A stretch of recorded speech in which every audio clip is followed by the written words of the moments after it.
This week, some of the top RV travel trends for 2023, plus our visit to Dawson CIty in the Yukon territory, the gold rush town of the Klondike. This is RV Miles.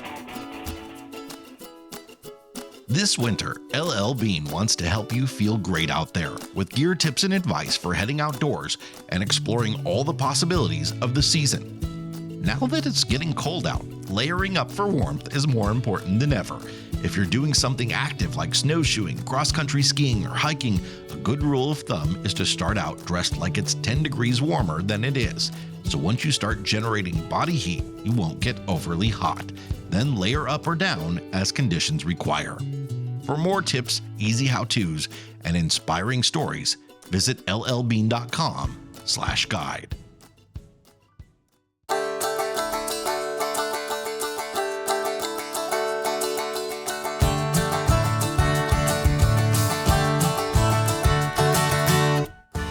Welcome to episode number 297 of RV Miles. I'm Jason. And I'm Abby, and we are two RVers who, along with our three boys, Jack, Ethan, and Henry, have been crisscrossing North America on one epic road trip since 2016. Here at RV Miles, we talk all things RV and outdoors, from industry news to travel destinations, our national parks, and so much more. We are coming to you again from our apartment, but this time it's a little special because we're actually living in it now. Oh my goodness. Last night was our first night in our new home. Yes, it was. Our mattresses have, well, I should say 2 out of the 4. Yeah, 2 out of 4 of the mattresses arrived. And so really what mattered was Jason and Abby's mattress arrived. 2 of the kids slept on the floor last night. Their mattresses arrived today, so we're not making them sleep on the floor long term. Well, they had a great time, though, because they camped out in their room. Jack slept in his room. He hasn't had a room to himself since July 14th of 2010, which was the day before Ethan was born. So he now has his own room again. He slept in there. And then Ethan and Henry are sharing a room, and they had a little camp out last night, made their beds on the floor, and we slept. Oh my gosh, I don't know about you. I slept so good last night. Really good. We had this comforter that was in the Sabre that did not get to come with us to Bexy because it was a king size comforter. It is the most magical, most comfortable. Like, I love it so much. And the whole time we were in Bexy, I just was like, man, oh, I miss that comforter. Because it's fluffy, but it's kind of heavy. So it compresses just a little on you. It's great. But what I missed even more was our king size pillows from the Sabre. Oh, those pillows. Really good pillows, and we're back to those now. And they're fantastic. Basically, all the bedding that came from the Sabre has made it into the apartment, and it is just so great. When the alarm went off this morning, for the first time in like months, I was not like, oh, I'm so tired. It has been between being out of our home and then hotels after hotels after hotels and just so many different sleeping spaces. It's really hard. I don't know if others are like this, but it's really hard for me to just come into any space and be like, okay, this is where I sleep now. And I need a few days to acclimate. And by the time I've acclimated to that space, well, we're leaving and going somewhere else. So last night was awesome. Tonight, all 5 of us will sleep on mattresses. It's really great to be here. But yes, this is for right now. The dining room, also known as the RV Miles podcast studio, as our... we're still working on figuring out a studio space. We have a few we're going to go look at, which we're very excited about. But really the biggest hiccup has been needing a space where we can kind of deaden the sound a little bit. Yeah, where we can do what we want to it. Like, we could rent like an office space wherever, but like... Are they okay with us putting up like soundproofing and all that sort of stuff? We saw this one space. I want it so bad. I just feel like it would be such our vibe. But the problem is why I love it is the problem. It was this really cool office space in the village of East Davenport that was right above a saloon. And the spaces were really cool, but the name of the saloon is Grumpy's Saloon. And it's really nice. It's a really great little place. But they start playing music at like 2:00 in the afternoon when they open. Yeah. And all of the office spaces above, which were just really lovingly like redid recently, you can hear the music down in Grumpy's. Yeah. And so it doesn't really, work for us if we need to record kind of last minute or you have something that pops up that, you need to do for news. Because even with something like that, even if it's almost imperceptible to the listener, it can get picked up by the YouTube copyright algorithm. So you got to be really careful about background music in something on YouTube. So Grumpy's Saloon is not going to be our downstairs neighbor for RV Miles. So the search continues. Yeah.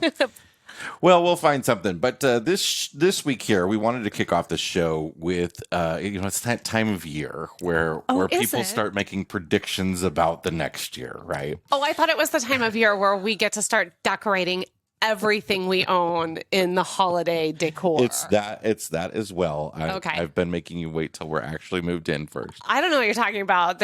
I went and purchased the tree yesterday. It's sitting there. Everything is ready to go. I'm just slowly putting things in places and slowly putting out Christmas stuff and figuring eventually you'll just come home and the whole house will be decorated. But RV Share is like one of the biggest peer-to-peer RV rental platforms out there. Them and Outdoorsy are really have emerged through this renaissance of peer-to-peer RV rental to be the biggest two. And RV Share every year sponsors a major RV travel trend report where they have an exterior firm go out and do all the work of creating a large survey, several thousand people, and all that sort of stuff to figure out what's going on in not just really the RV industry. This is more about RV travel, which I think is more interesting to most of you anyway. Yeah. So these are some of the tidbits that have come out of this. First of all, topping a 3-year trend, 86% of people are planning to travel at least as much this year as last. It's pretty much dead even with last year. So there hasn't been a big rise in that number of people who are optimistic about the amount of travel they're going to do next year over this year. But this year has been a very big year. But there's also not a drop, which I think a lot of people have been expecting to see, that eventually this post-pandemic RV boom is all going to just collapse and people are going to stop doing this. Well, what we're seeing is now we're going into essentially year 4 and the levels are holding steady. Let me share some of the top destinations. Now, these are places where people have rented RVs from RV Share to use. So these are some of the top places that people want to go camp at in an RV. Number 1 is the Grand Canyon, and it's been the Grand Canyon for 3 years. Black Rock City, Nevada. The campsites at Disney's Fort Wilderness in Florida, of course. Obviously, that's a big rental place. The reason a lot of people rent at Fort Wilderness, they rent an RV there, it's partially because it can be more affordable than going to a Disney hotel room. With the rental of the RV and the campsite, I don't know that it is. Yeah, at that point, you could probably just stay at one of the value resorts and be fine. But if you want to save some money by cooking your own food and you want to have more than 4 people. Yes. Because most Disney hotel rooms, a good portion of them allow 5 people. But the majority of the hotel rooms on Disney property only allow 4 people, and that's based on occupancy allowances due to code, based on the square footage of the rooms. So families that have 6 people are often really kind of stuck at Disney World. Yeah, I think that might be the bigger than just the cost of the campground and the rental. It's really, for me, the key would be being able to cook your own food and have your own food that you can bring into the park with you, and then being able to have multiple people to, again, that helps offset the cost if it's more than one family that's traveling together. Las Vegas, Nevada, Zion National Park, Yosemite National Park, the Gorge Amphitheater in Quincy, Washington. What? Here's the thing. A lot of RV share and outdoorsy rentals end up at music festivals. Yeah, that's Big very thing. true. So I remember we talked to Jeff Cavins with Outdoorsy back in 2020. And we were talking about on that episode, you can go back and check it out, about any concerns that they had in terms of RV rental throughout the pandemic and what how well the company would do and all that. This was before RVing got really, really crazy Right. during the pandemic. And he said, they were actually really excited about post-pandemic return of festivals because that was really their bread and butter pre-pandemic. People renting peer-to-peer RVs to just, you own an RV and you rent it out. You might not actually be renting it to somebody that's going to drive it around places. You might be taking it somewhere like one of these festival locations or Fort Wilderness or whatever, and setting it up for them, and they just stay there. So that's especially because most people own trailers. That's how a lot of people end up renting an RV. If I lived in the Orlando area, we would own a fleet. Yeah. And we would just specifically rent them to Fort Wilderness. Or we would do number 8 on the list, Daytona International There you go. Speedway. I'll bring it to you in Daytona as well. And a couple state parks in Florida and Texas round out the list. But those are some of the big destinations where people are renting RVs. That means probably a lot of people are taking their personal RVs to those places as well. But I think you can see how around the Vegas area and around the Orlando area, those are big places for people to fly into and then rent, especially Vegas. A lot of people rent RVs in the Las Vegas area, so then they can go up into Utah and do the Utah parks and go to the Grand Canyon and all the stuff in Arizona. Yeah, that's a really common question over in our America's National Parks Facebook group is I'm flying into Vegas. What are the parks? Can I do these 22 parks in 3 days? What do you guys think? The solar eclipse is really big. The total eclipse that's happening on, I think, is April 8th. April 8th, yeah. Yes. Is really huge on RV Share's radar next year. That means it's going to be the same for all campers. RV Share is seeing a 324% increase in bookings for the weekend of April 8th compared to Memorial Day weekend. So Memorial Day weekend, official kickoff to camping when a lot of people really start to camp. It's a really big weekend for rentals as well, but they're actually seeing a 320% increase over Memorial Day for the eclipse. Well, So- we didn't get our campsite booked. We have not done that. So, But here's a couple tips. If you haven't booked a campsite yet, there's still a lot available.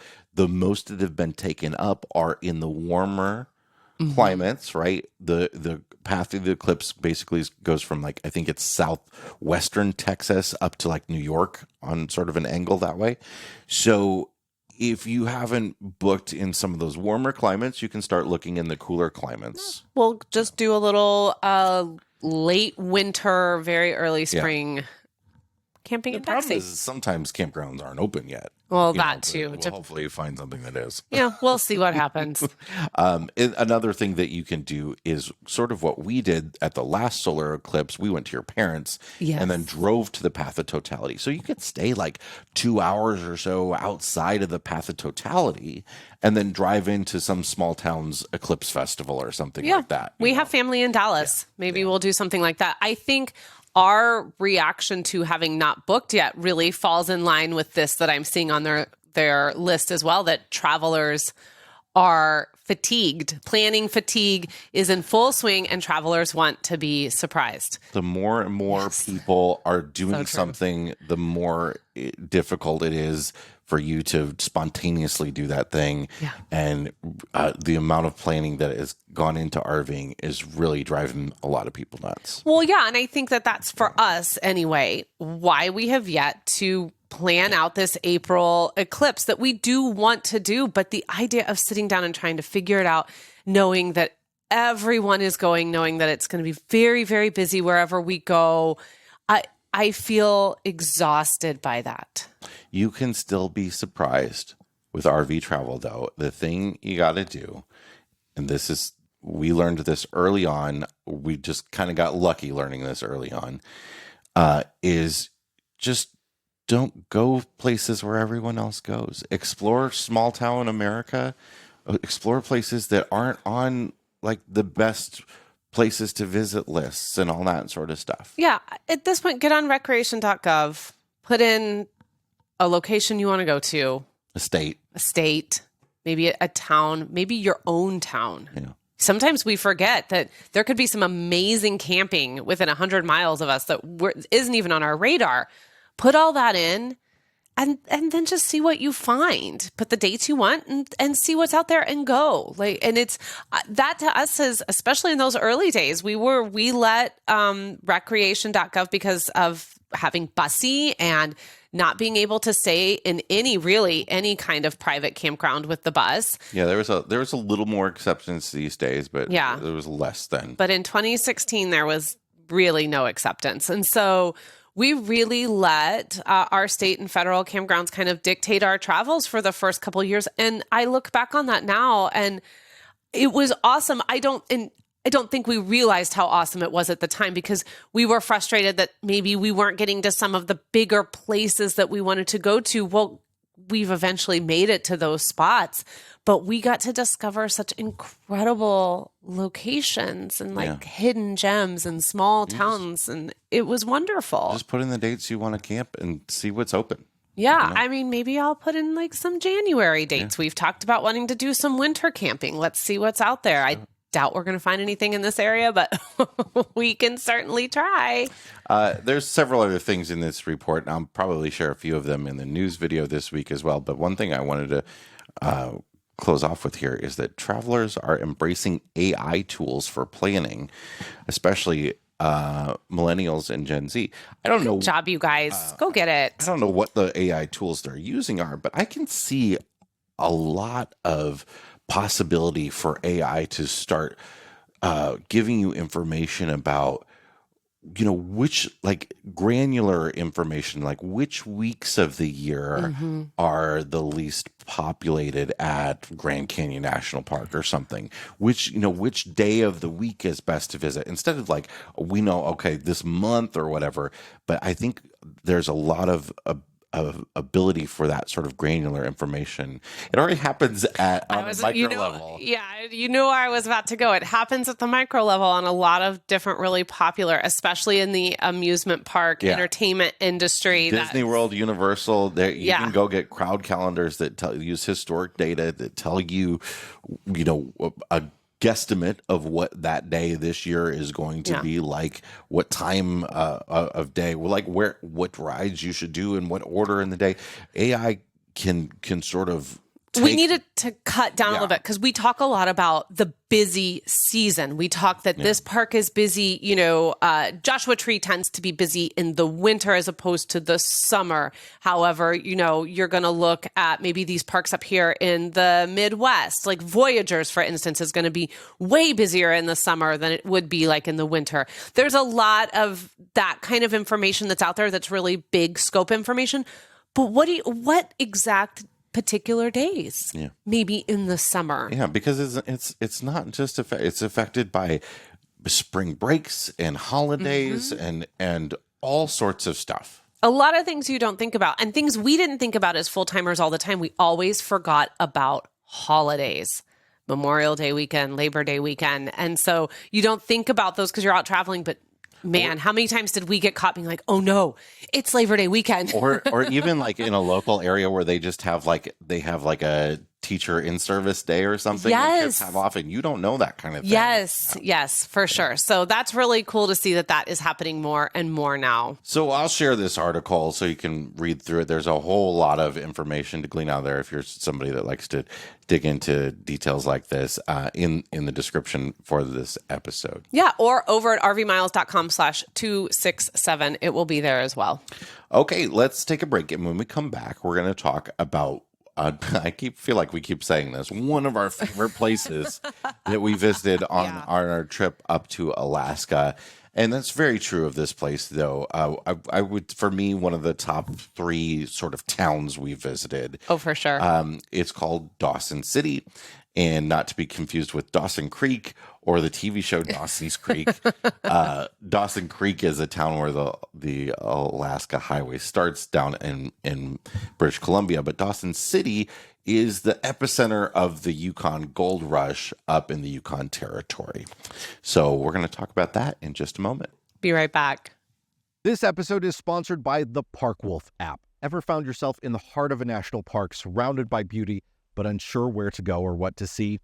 That's where Park Wolf comes in. Park Wolf is the ultimate app for exploring national parks. As you drive, the GPS shows you what's coming up on the road, and an audio guide will fill you in on what's there so you can decide if it's worth a stop for you or not. Gas running low, looking for a bite to eat or a bathroom break? Park Wolf's got you covered. It keeps track of the nearest gas station, restrooms, food, and pullover areas. And the best part, it works without an internet connection. And if you're a wildlife enthusiast, you'll love Park Wolf's wildlife maps and sighting notifications. So before you set off on your next national park adventure, download the Park Wolf app for your iPhone from the App Store. It's your ultimate guide to national parks.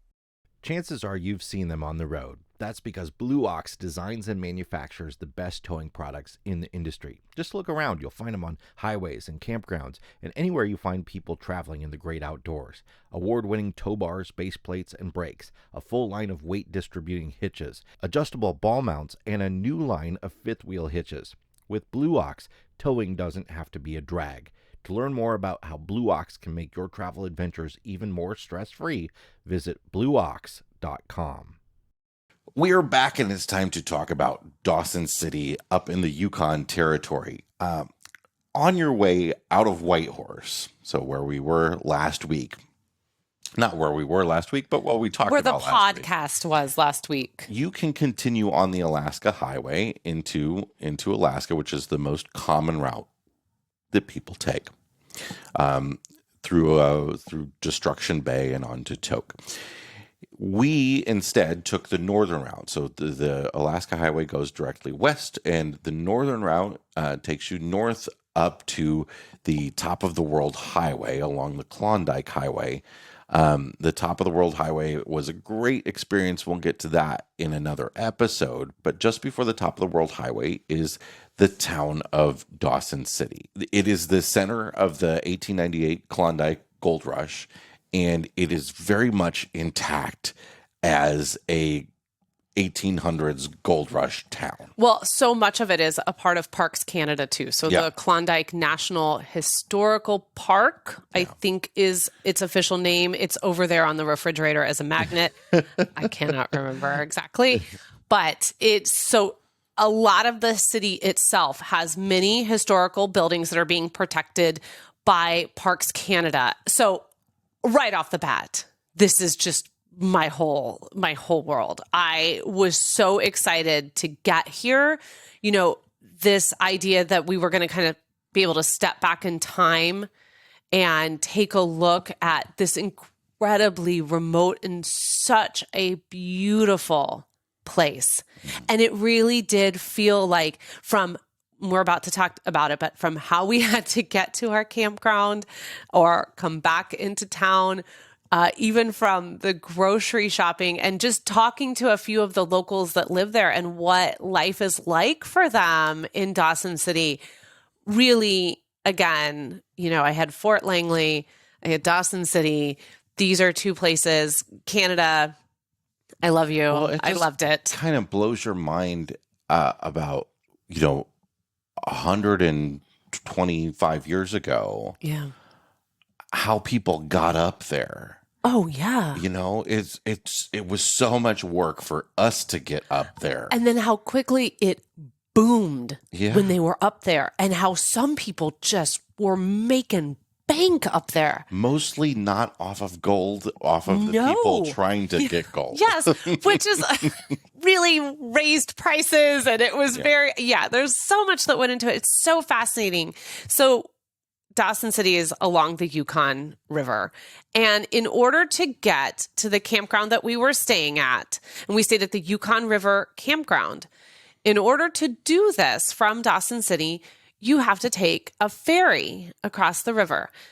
This is not a ferry like you may have seen us take when we went from, Washington over to British Columbia. All the ferries in the Seattle area. Yeah. It's nowhere near as big as something Nothing like a Pacific Northwest This ferry. is a small boat that can fit. It's a barge. It's a small barge. It could fit maybe 4 RVs and no other cars, I'm guessing. Yeah, I think it might be slightly bigger than that, but Yeah, maybe. But it really depends. basically, it was like us and Jamie and Clay Mm-hmm. and a couple cars. I think so. Yeah. And we get on, and this barge has to cross, and it has to fight this current. The Yukon River was just racing that whole weekend we were there. Yeah, so it goes like it's a straight up stream and then kind of floats back. It is wild. And you get on, and this is how people that live there get around. Like, there is no other way to cross to this other side that you need to get on if you're going to continue.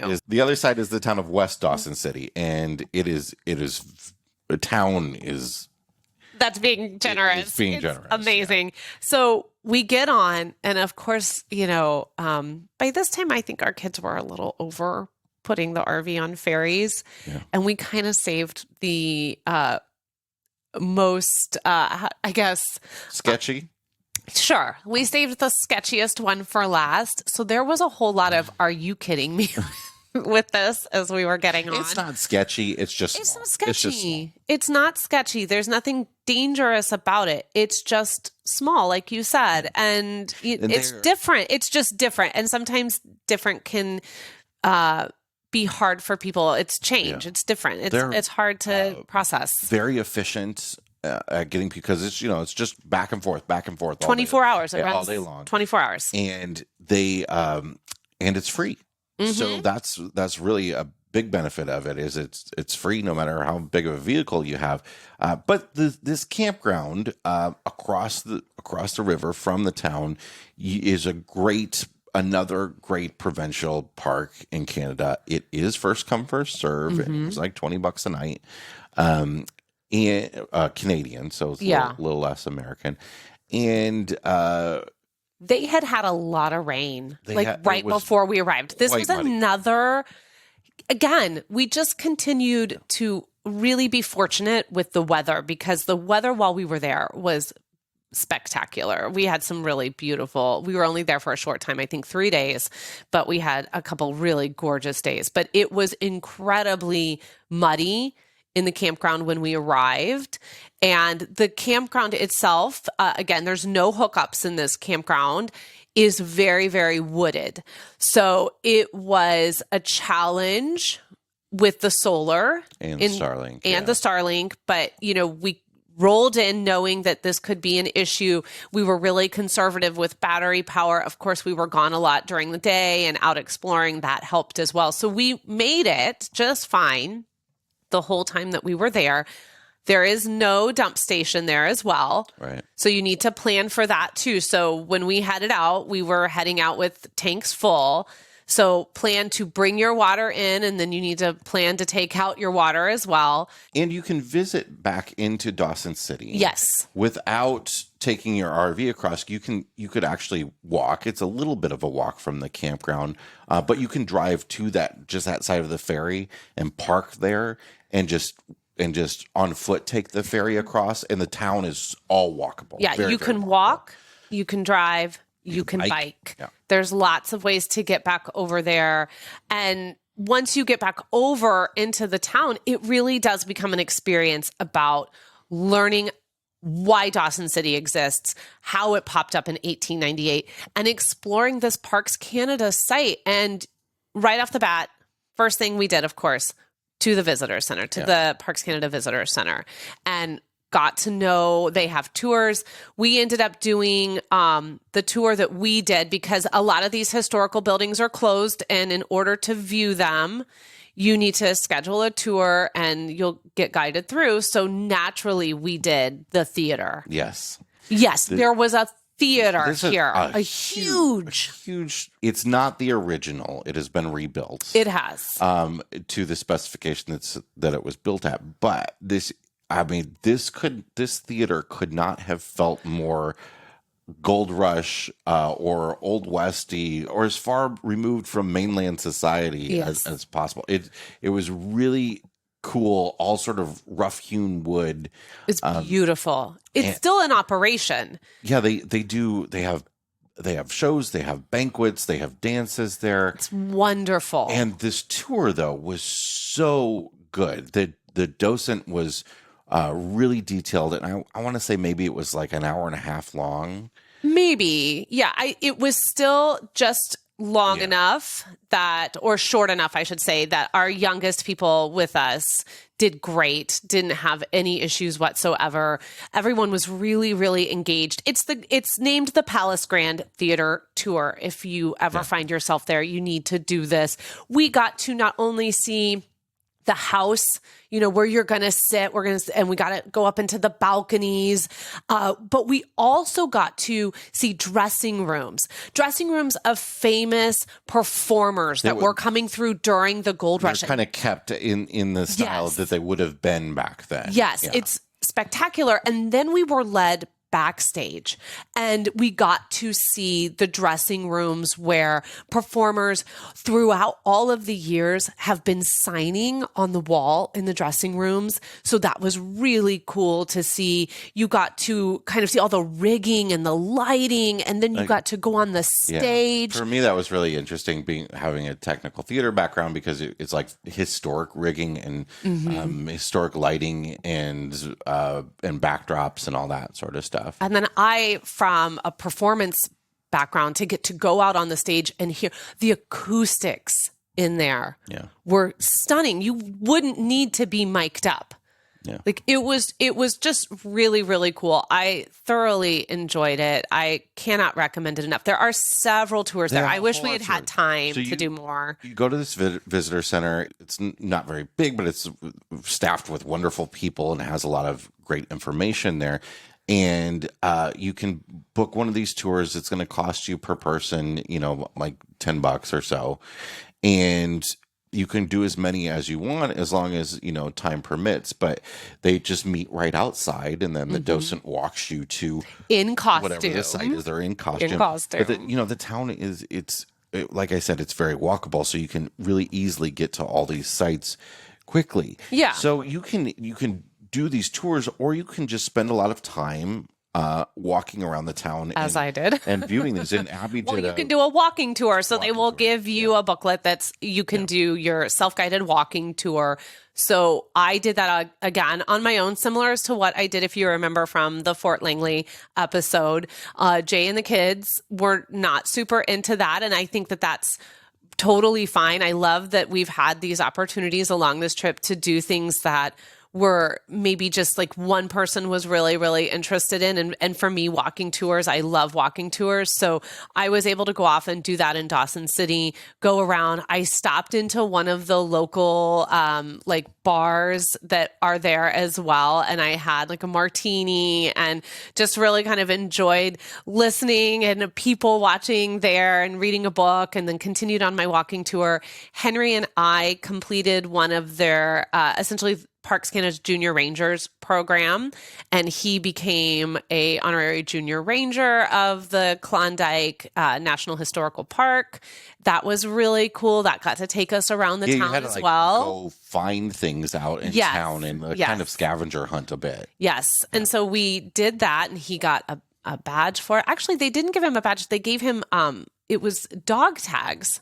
So he has this like dog tags that he wears and has the information on it.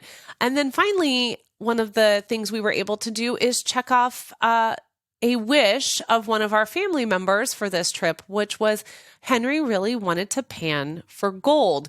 And at the visitor center, they do have, you can check out for free the gold panning, and you can get all of the equipment that you need to go off and pan for gold on your own. And there is a free claim it's called claim number 6 along the Bonanza Creek, where you can go, because they're still operating gold mining sites up there, right?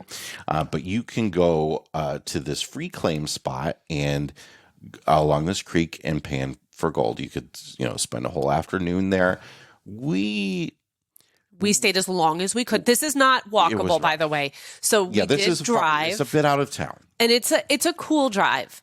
Yeah. We stayed as long as we could, but the mosquitoes were so bad. They were real bad. They were okay in town. They were not okay at the campsite. Not at the campsite. But there was a lot of standing water. Woods. Yeah. But the mosquitoes, they were pretty awful. Also, the water was very, very cold. So we're standing in this barefoot and our feet are like turning into icicles standing in this water. Because you really kind of have to stand in the water to pan for gold. So next time I would have brought like deep boots. Yes. Yeah. But we did it. And Henry had such a good time. And we found little specks, flakes of gold. And it was exciting to find those. And we were not the only people there. And I don't think all of us there were tourists either. I think there was some locals that were trying to strike it rich. Yeah, and you can get like some serious gold mining equipment there. One of the places you could do that there's this store. There's this like camping store. It's like camping and outdoor gear store right on the sort of main strip.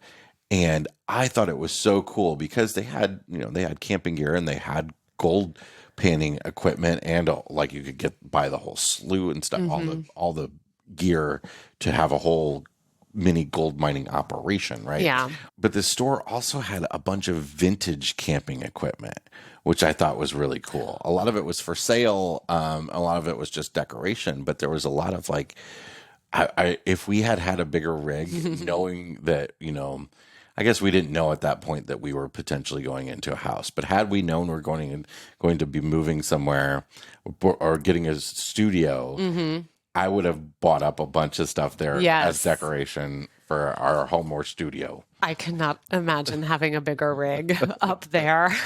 There were bigger ones for sure. For sure. I mean, well, Jamie and Clay were bigger, but there were some Class A's that came by, and it was. But there were many more smaller rigs here. There's lots of Class B vans, and actually, just to go back to the Claim 6 where we were gold panning.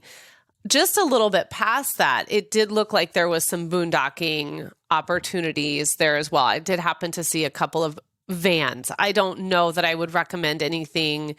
Bexy would probably be fine just because of the independent suspension, but the road getting to this claim is pretty rough. Yeah. So I'm not sure that I would recommend that you take anything really big out and back there, but I did notice a couple of vans back there. So there could be some opportunities for some boondocking in that area, I'm sure. And there might be some boondocking as well on the side of the river where we camped at, because beyond there, this is the route you take to get to the top of the World Highway. So if you're going to take the top of the World Highway, you do have to cross this ferry. Yes. And it basically begins shortly after the town of West Dawson City. And I would say that this town, being in Dawson City, is where you and I both were like, yep, we're getting a van. That's what we're getting next. Because there were some cool looking vans hanging out. And, I'm sure everyone's thinking, where's our food recommendations? We went to several restaurants. This is, I don't think, a town you're coming to have a food experience. There might be some great places. None of them we ate it were bad, but nothing was wonderful. There are about 1 billion places to get ice cream. Yes, lots of ice cream, which the kids loved. This is a big souvenir town. There are lots of souvenir shops. Yes, they're definitely catering to tourists, and then they shut down for the winter. And it's very fascinating to see what life is like. And I encourage you to talk to the people at the visitor center, especially if they're locals, and they will gladly share with you what life is like in Dawson City when the tourists stop coming and they're all just hanging out playing hockey for the winter. It's pretty awesome. All right. So when we come back to our travels, we will talk about the top of the World Highway onto the town of Chicken. It's time to go to Alaska. It's our first stop in Alaska, and it was really kind of special place. We talked about it a little bit on the episode with Jamie and Clay, and I think we even fresh tank it when we were there. But it's really, I cannot wait to start talking about chicken again. It is so great. And I bet a lot of you are asking or wondering too, where is the Baja to Alaska docuseries? It's coming. It is coming. We had said fall of 2023. It is still technically fall. It is fall Stick with up us. until December 21st. Okay. But this, as what we are sitting in right now, this transition for our family, and also compiling, wow, we have so much more than we realized. And it's really wanting to create something that does this journey justice. Really takes a lot of Jason's time and energy, and being the, I don't want to say perfectionists because we're not perfectionists, but just being people that really want to produce quality over quantity.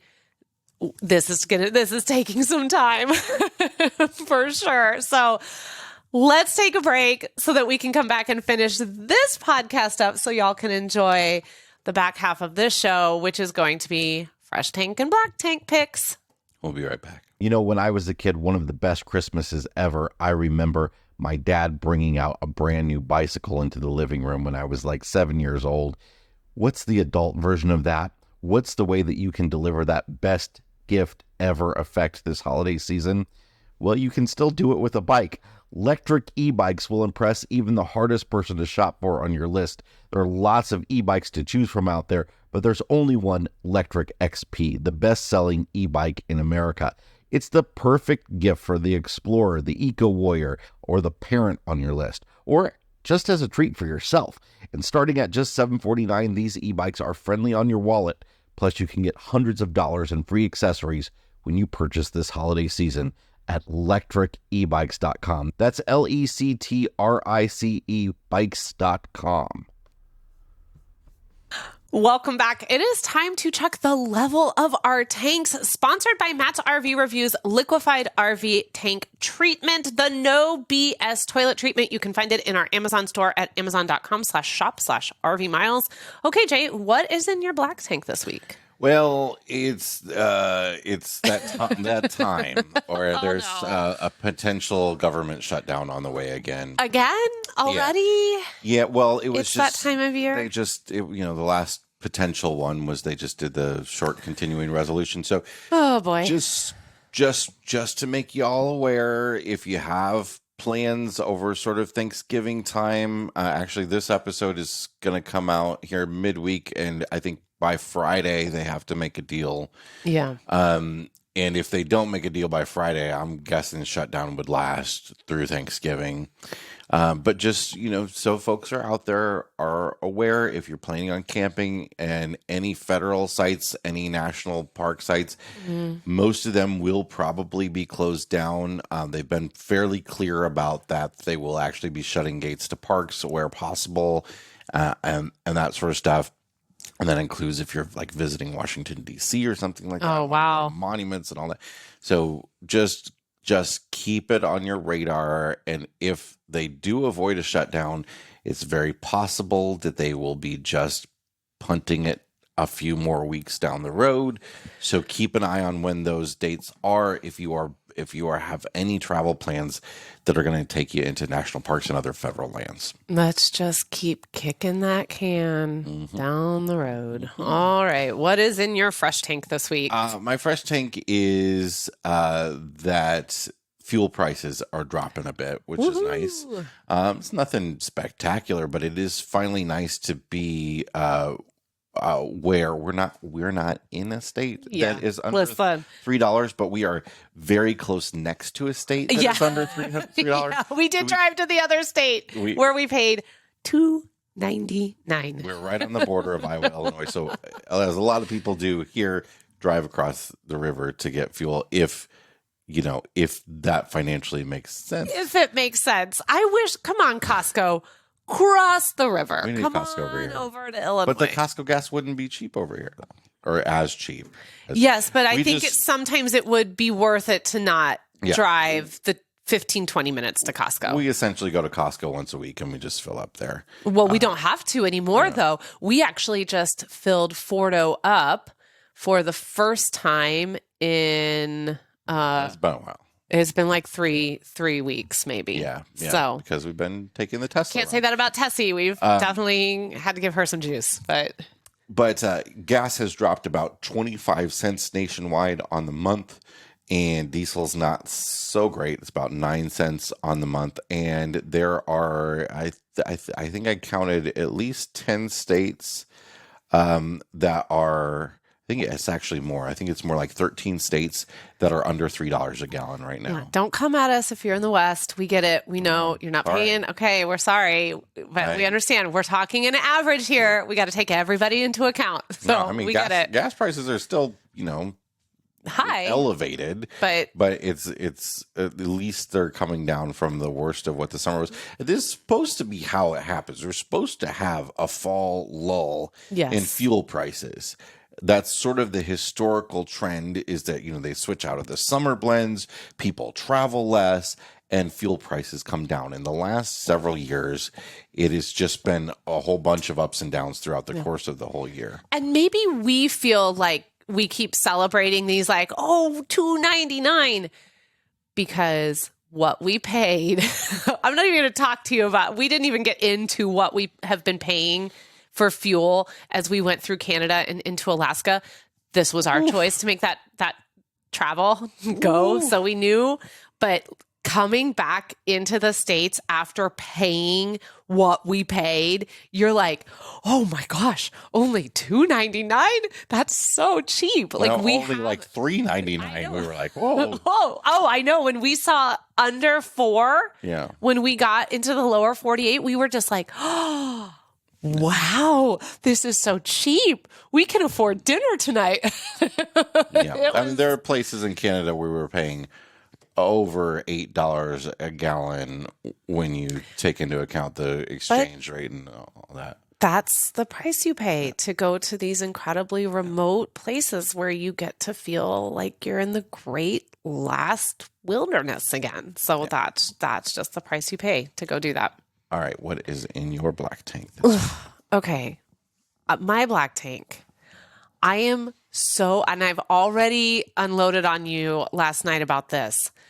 I don't understand burning leaves. I am so over it. I have moved to an area where everyone here, they just cannot wait to make their big giant pile of leaves that have fallen off the trees and set them on fire and just blanket all of us in the disgusting smell that is burning, sometimes still wet leaves. Well, that's the problem too. The biggest part of it, it's not all of it, but the biggest part of it is they burn them too quick. They burn them before they're dry. It is the worst. Yeah. I was taking Jack to driver's ed last night. Y'all, Jack started driver's ed. I can't, when we started this podcast, we had a 10-year-old. Mm-hmm. And now we have a budding driver. I'm taking him out to his driver's ed class. And it looks like fog has rolled in, but it's not fog. It's disgusting, stinky leaf smoke. Because the Quad Cities, y'all just love burning your leaves. It is miserable. My eyes water, my nose is congested, everything, just my eyes burn. It stinks. Our clothes smell gross. I don't understand it. Just leave your leaves. Leave them. I'm sorry. Your yard is not big enough. Bag it. Just bag it. Come on. Compost them. Just make a compost pile. Compost them. It's also not great for the environment. It's just not. Mow right over them. Yes. And mulch it into your grass, which is what the lawn experts recommend. Set it on fire in the road. Like, what are you doing? Stop. Well, that's the thing that I don't like is when they're burning in the road, because I remember back in I think it was just after college. I had a friend. We were at somebody's house out of town. We were like 45 minutes out of town. I think in Geneseo or something. Okay. And we arrived in the evening, and they parked on the street. We all parked on the street. There were like 4 or 5 cars. And she came out to her car when we were leaving around like 10 o'clock or so. and one of her tires was completely melted because she Unbelievable. parked into hot coals.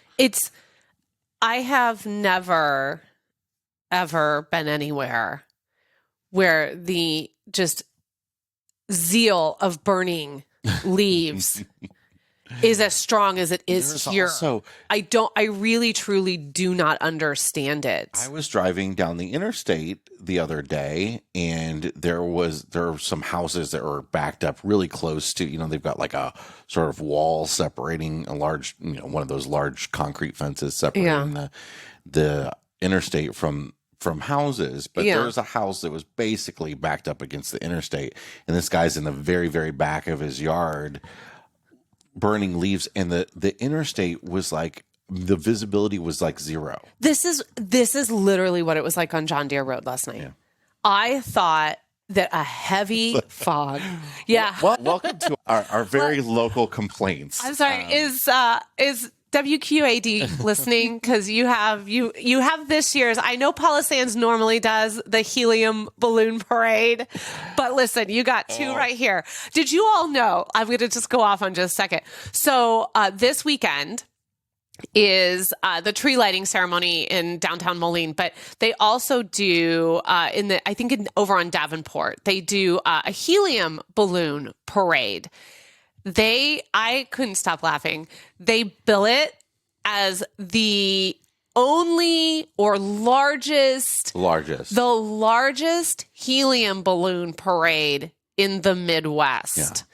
And that's because Chicago doesn't do balloons. PR spin. Sometimes I wish I had gone into marketing and PR. I love it. Is I love all the local news anchors, the local celebrities. I love it.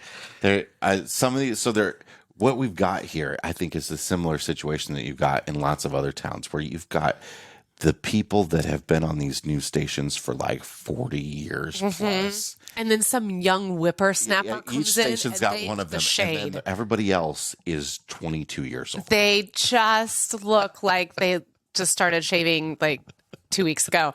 And hey, good for you. Go get that like mid-city career job. Yeah. Like cut your teeth here so that you can go off and do like the big city news. I get it. Because you should, because I know they're only paying you like $20,000 a year. Yeah, it's pathetic. Yeah. But there is just something about the way that helium balloon parade is being touted as the Midwest's largest. And don't think I wasn't like, hey, we got to go to this. We got to go support it. And we got to take Paula Sands' job. We're going to call it next year. What I'm really excited to go to is the Festival of Trees. So Festival of Trees has been a tradition around here for forever. And I'm sure other places do something similar. Well, no, it's really cool. Because what MSI does, their Christmas Around the World, you can purchase those trees, but that's pricey. What this is local people and businesses sponsor a tree, and they decorate a tree. A lot of designer type tree, you know, and then they put it in this festival that runs basically over Thanksgiving, and you can buy one of the trees, and that money all goes to charity. Do y'all see where this is going? So next year, I'm making a tree. Do you see where this is going? This is the most excited about the holidays I've ever seen this man. And I love you. You act like I am such a Grinch. My mother bought Christmas. My mother bought you a Grinch ornament one year for Christmas. Because you tell her I'm a Grinch. No, I don't have to tell anyone anything. I don't love putting so much work into Christmas. Like, we've got to make so many things to be made. Margot. It must begin on November 1st is when Christmas begins. It's a bit much. You are the Todd and Margot, and I am the Clark Griswold. No, I'm Beverly D'Angelo. You're the one that goes and flips the light switch. I just go along with you. I love it. It's beautiful. I'm just going along with you. I appreciate that. Yeah. Thank you so much. Yeah. Okay. Fresh tank? Yeah, I actually have two, so I got to be really quick. The first is that I took Ethan to see the Taylor Swift Eras Tour in the movie theater. If you get a chance to go and see that, go see it. Isn't it like done now? Eve said something to me that it might I'm be sure coming back. I'm Yeah, sure. or you're going to get to stream it or whatever. I had the best time. This is such a good show. And you're not even like a Taylor Swift. I wouldn't call myself a Swiftie. As Ethan is a Swiftie, and so, by default, I've gotten to know more about Taylor Swift and her music. And, there's certainly several songs that I do enjoy that when those came up, you better believe I was like dancing and singing and doing the whole thing. And we had just the best time. But from a production standpoint, if you're someone who is just really into this sort of, I think that concerts coming to movie theaters, I think that has now completely changed the game. Beyonce's got one that's coming out in December as well. I think that this is going to completely change how we are able to see arena concert, big, large concert tours that we can't get these tickets to. I think a lot of these are going to start coming to the theaters in the future, and this is going to be kind of the wave of the future with the industry. This is something I think a lot about like, there's a limited capacity at so many things that we want as the population grows, and there's so many things that are popular that everybody wants to do. And I count national parks up with that. Yeah. National parks, concerts, theater, Broadway shows. There's all sorts of stuff that we're reaching a point where just there's not enough capacity for people to see these things, and they get popular on the internet. And we have to find ways to bring them to people without making them pay $1,500 to. Well, and this isn't. She's not. She's not revolutionizing, or she's not creating something that wasn't already there. I mean, the opera, the Met, has been doing for years. You can go, I think, once a month. And you can watch a Met performance on the big screen. Performing arts have been doing things like this for decades. This is not new. The thing is, theater stuff. Yeah. Yes, the thing is that this is reaching an audience that goes way beyond the Met Opera. This was phenomenal, from the costuming, the lights, the choreography, which was done by Mandy Moore, who I have loved since her days on So You Think You Can Dance. The backup singers, the band, just her performance in general, her warmth towards the audience, and how she made every single person in that room and then in that theater feel a part of that performance. I think that's a true gift, whether or not you like her music or not, whether or not you are happy that she's in the football scene or not. I think it's a real gift that people have to be able to make tens of thousands of people feel like they're the only person in that room. That's spectacular from a performance standpoint. So I thoroughly enjoyed it. I absolutely recommend that you go see it or you stream it when you have to. I can't wait for Jason to watch it because the lighting. Yeah, you didn't take me. So. Design. No, we didn't take you. It's just the two of us. We got all dressed up and we went. So we'll have to. Well, you wanted to build furniture. I was really wanting to build all the IKEA furniture. You had a date with IKEA, and I had a date with T-Swift. So done with miniature Allen wrenches. And if you never see another one, although you probably will next time we move, so it's fine. And instructions that have no words. Yeah.